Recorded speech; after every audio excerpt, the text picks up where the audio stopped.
Hello friends, मैं सौरभ और आज आपके लेकर आया हूं क्लास 12th का बहुत ही खूबसूरत सा चैप्टर जो कि है solid state.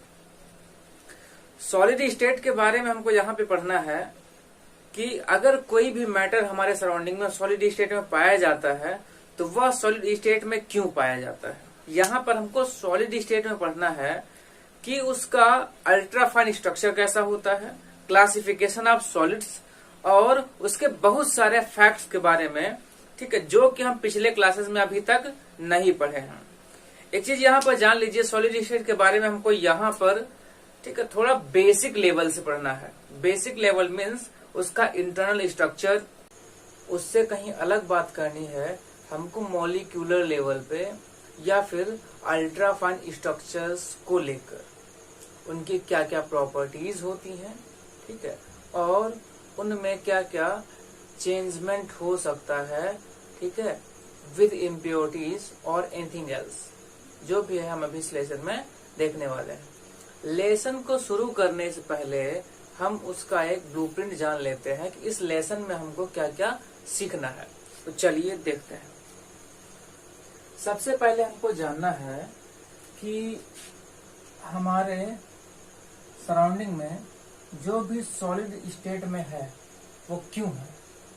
Why do some substance exist in our surrounding in a solid state?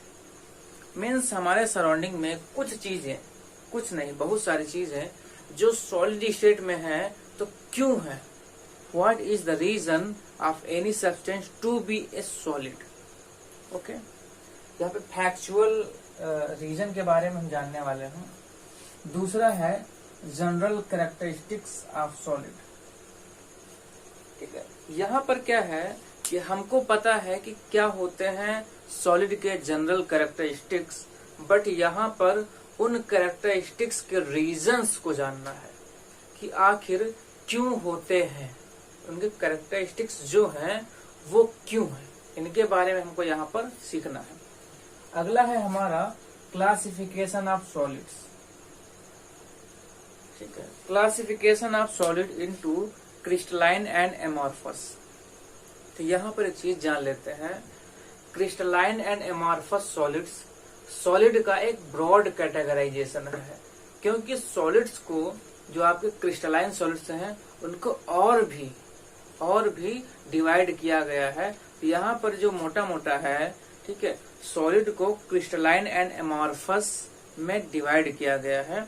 और यहाँ पर हम जानने वाले हैं कि सॉलिड को क्रिस्टलाइन और एमॉर्फस में जो डिवीजन किया गया है, जो डिवीजन है वो किस बेसिस पे है, उन सारी प्रॉपर्टीज को एक एक करके हम यहाँ पर समझने और देखने वाले हैं।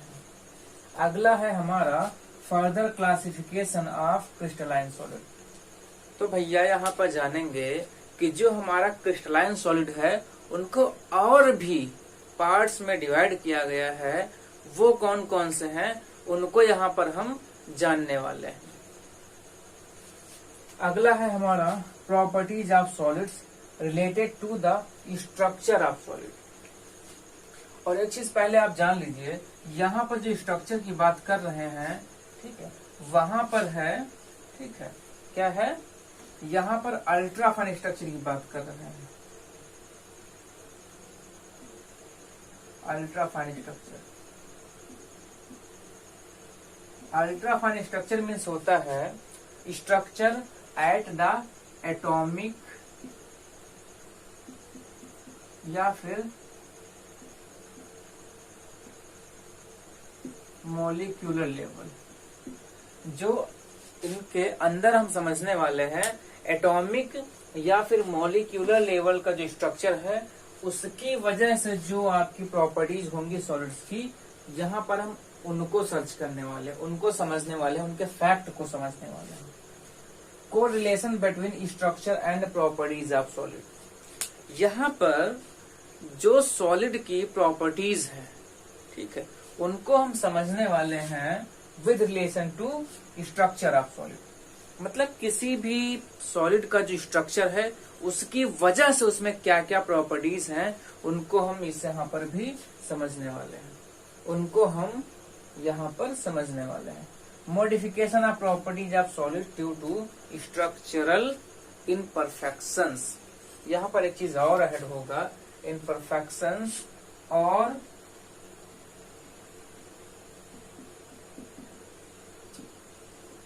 Addition of impurities.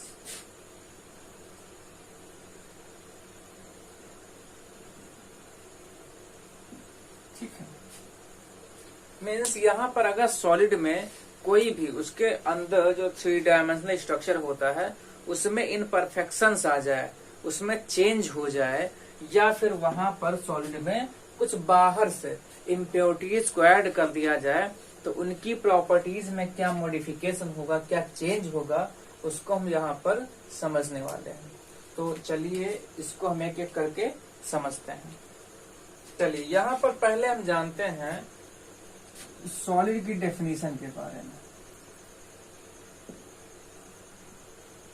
तो सॉलिड क्या होता है? सॉलिड एक, ठीक है, सब्सटेंस का ऐसा स्टेट होता है, ठीक है, सब्सटेंस का ऐसा स्टेट होता है जिसमें, ठीक है, स्ट्रक्चर कैसा होता है, बिल्कुल रिजिड होता है, और जिसकी वजह से इनका वॉल्यूम एंड शेप होता है फिक्स्ड। तो इसको हम डेफिनेशन में कैसे लिखेंगे? सॉलिड, ठीक है, it is a state of matter, state of matter which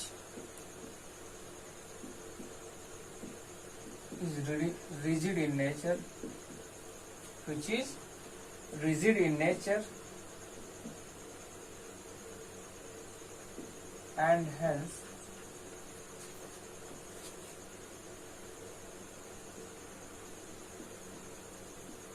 possess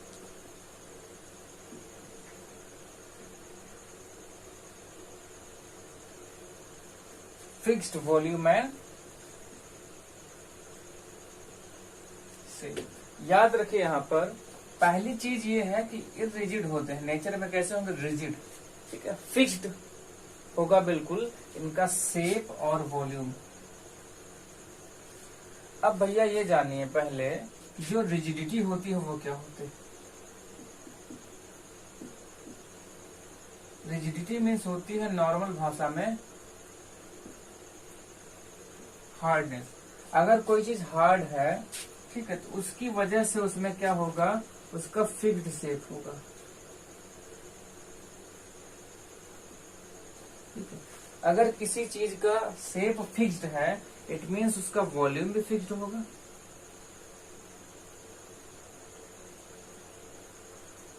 देखिए यहां पर एक चीज बताएं आपको, ठीक है, साइंस में अगर आप सिर्फ कॉन्सेप्ट को समझेंगे तब तो साइंस आपको समझ में आएगी। अगर आप साइंस के कॉन्सेप्ट को रटने की कोशिश करेंगे, मतलब you will try to learn the concept of science, then you will not get the exact concept. Means आपको साइंस में कुछ भी रटने की आवश्यकता नहीं है। ठीक है, try to conceptualize the fact, ultimately it will be learned. अगर आप कॉन्सेप्ट को समझने की कोशिश करेंगे तो अपने आप ही रट जाएगा। तो यहाँ पर एक चीज जान लीजिए आप, रटना और समझना, ठीक है, अंतर होता है।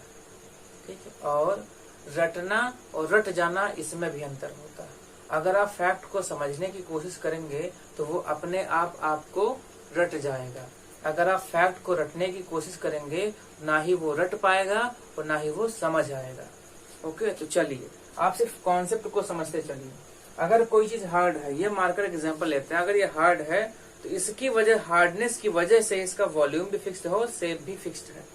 ओके, तो चलिए अब बात करते हैं जो यहाँ पर, ठीक है, जो सॉलिड स्टेट है, तो सॉलिड स्टेट होता क्यों है? means why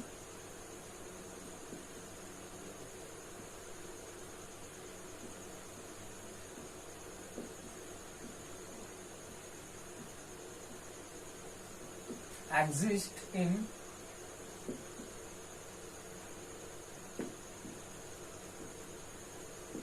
solid state.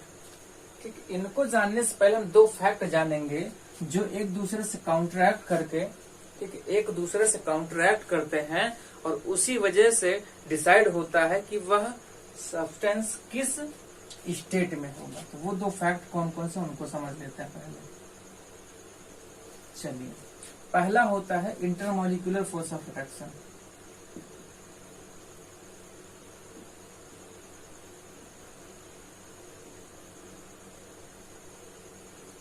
Force of attraction.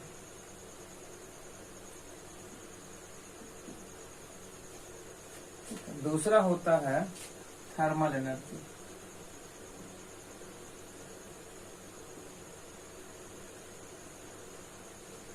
यहां पर इसको समझते हैं इंटरमॉलिक्यूलर फोर्स ऑफ अट्रैक्शन क्या होता है। ठीक है,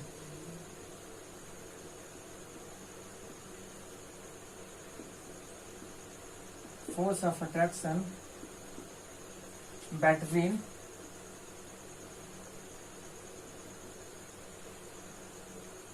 पार्टिकल्स ऑफ मैटर। और यहां पर जो पार्टिकल हैं वो पार्टिकल कौन कौन से हो सकते हैं। पार्टिकल हो सकता है आपका आयन, ठीक है, एटम या फिर मॉलिक्यूल। तो जो भी सब्सटेंस का पार्टिकल है, आयंस, एटम या फिर मॉलिक्यूल, उनके बीच का जो अट्रैक्शन होता है उसको हम बोलते हैं इंटरमॉलिक्यूलर फोर्स ऑफ अट्रैक्शन। चलिए, यहां पर देखते हैं थर्मल एनर्जी क्या होती है।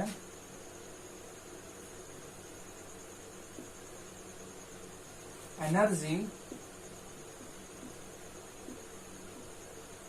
possessed by particles of matter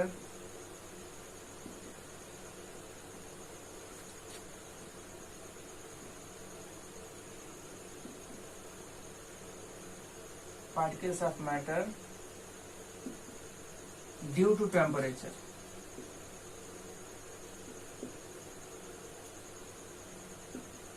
due to temperature. ठीक है, इसको थोड़ा समझने की कोशिश करिए, इसको आप समझने की कोशिश करिए। ठीक है, अब एक चीज समझिए, अगर हम बोले कि इसकी थर्मल एनर्जी हाई है, मीन्स अगर हम बोले कि थर्मल एनर्जी हाई है, इसका मतलब ये है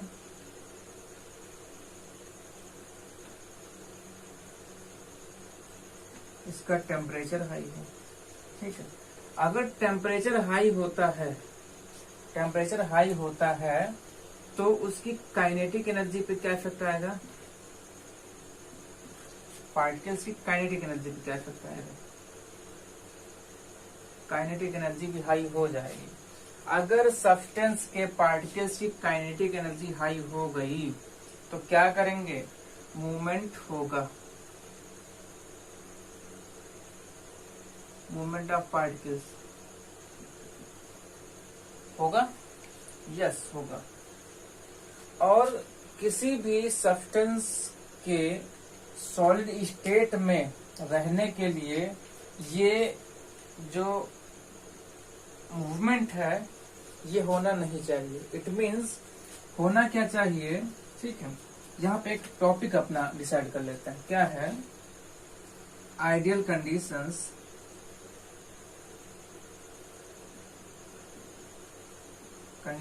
for a matter to be in solid state।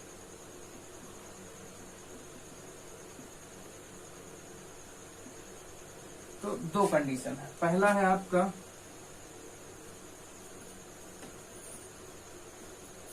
Intermolecular force of attraction क्या होना चाहिए,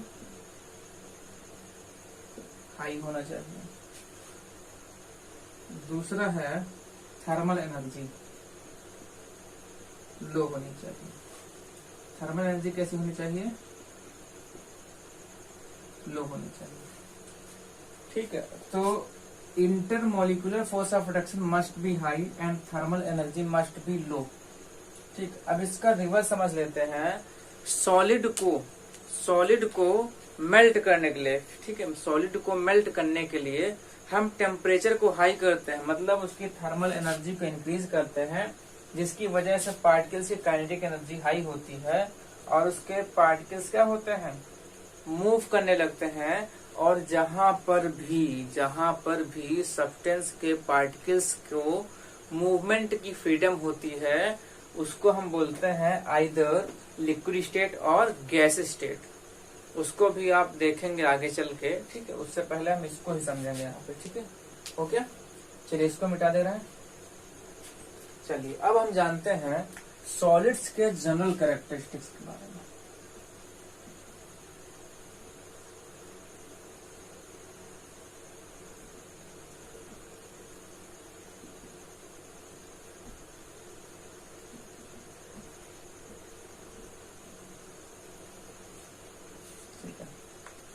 चलिए पहला क्या है, पहला जनरल कैरेक्टरिस्टिक्स है, ठीक है, पार्टिकल्स आर क्लोजली पैक्ड। इसका मतलब क्या है, इसका मतलब है, ठीक है, space between the particles is very less. Space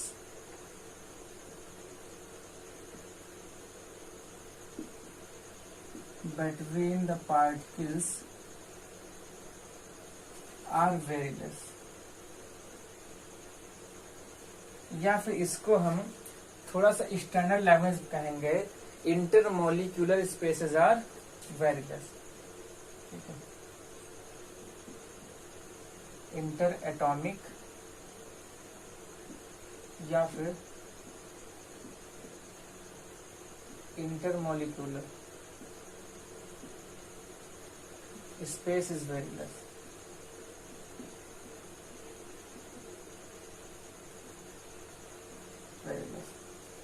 अब इसको यहाँ पे समझिएगा, अब ऐसा क्यों होता है, ठीक है, ऐसा, ठीक है, ड्यू टू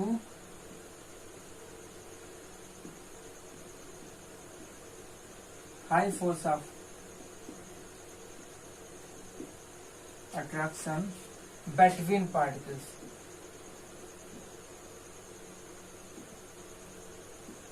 ऐसा क्यों होता है, high force of attraction between particles, उनके पार्टिकल्स के बीच में फोर्स ऑफ अट्रैक्शन बहुत ज्यादा होता है, जिस वजह से क्या होता है कि इनके बीच का स्पेस क्या होता है, छोटा होता है या फिर बहुत कम होता है, और उसी वजह से ये क्लोजली पैक्ड होते हैं।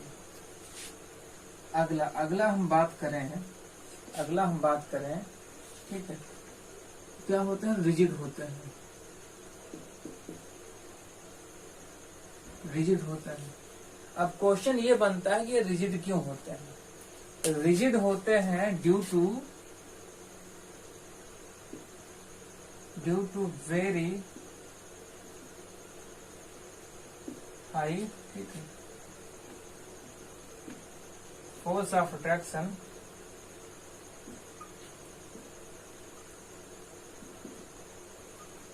Particles, due to very high force of attraction between particles. चलिए अगला देखते हैं वेरी लो और negligible kinetic energy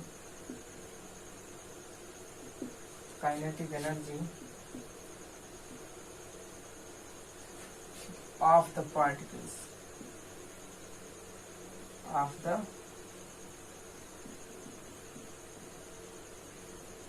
constituent particles, ठीक है, of the constituent particles। अब इसको समझिएगा, वेरी लो और negligible kinetic energy of the constituent particles। ऐसा भाई क्यों होता है, ऐसा होता है due two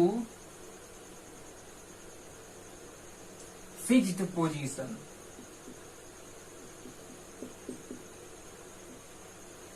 of particles.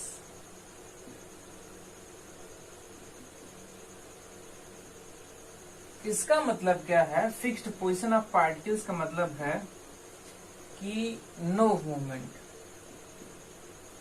No free movement हम बोल सकते हैं, क्योंकि मूवमेंट तो होता है, नो फ्री मूवमेंट। ठीक है, अगर फ्री मूवमेंट होता है, सॉरी, अगर फ्री मूवमेंट नहीं होता है भैया, मूवमेंट कौन सा होता है, क्या है, पार्टिकल्स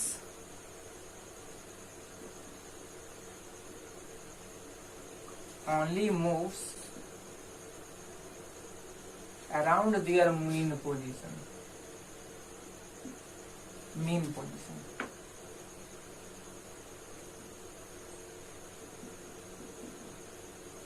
आप समझते हैं कि भैया मीन पोजीशन क्या होता है। मीन पोजीशन का मतलब है कि हमने मान लीजिए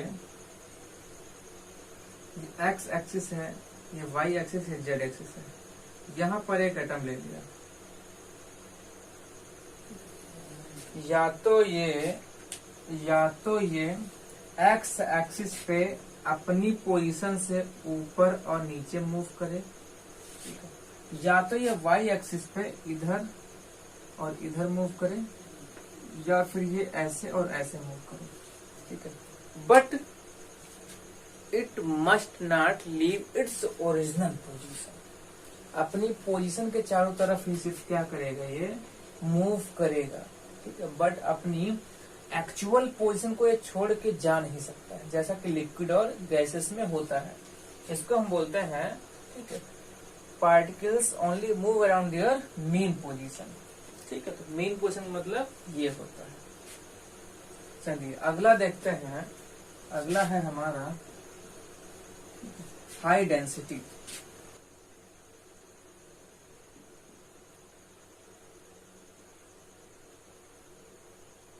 हाई डेंसिटी भाई क्यों होती है, हाई डेंसिटी इस वजह से होती है ड्यू टू क्लोज पैकिंग।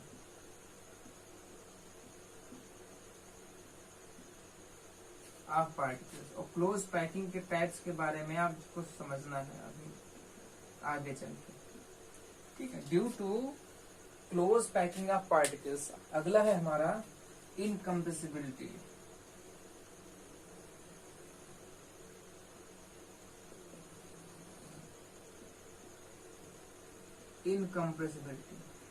इनकम्प्रेसिबिलिटी का मतलब होता है कि सॉलिड्स भैया दबते नहीं है। ठीक है, अगर हम मार्कर को दबाएं तो दबेगा नहीं, क्योंकि इनकम्प्रेसिबल है। अगर हम आयरन ब्लॉक की बात करते हैं तो आयरन ब्लॉक को हम दबा नहीं सकते हैं। ठीक है, अगर हम दबा सकते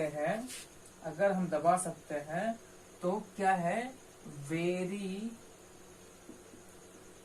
very less compressibility.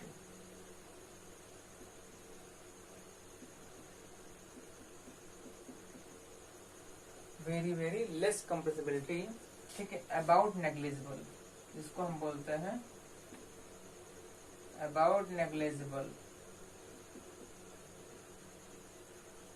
About negligible का मतलब होता है कि इतनी कम कंप्रेसिबिलिटी होती है सॉलिड्स की कि उसको हम क्या कह देते हैं, नेग्लिजिबल मान लेते हैं। ठीक है, अगला है हमारा, अगला यहां लिख देते हैं, fixed shape and volume. Fixed shape and volume क्यों होता है, due to rigidity. Due to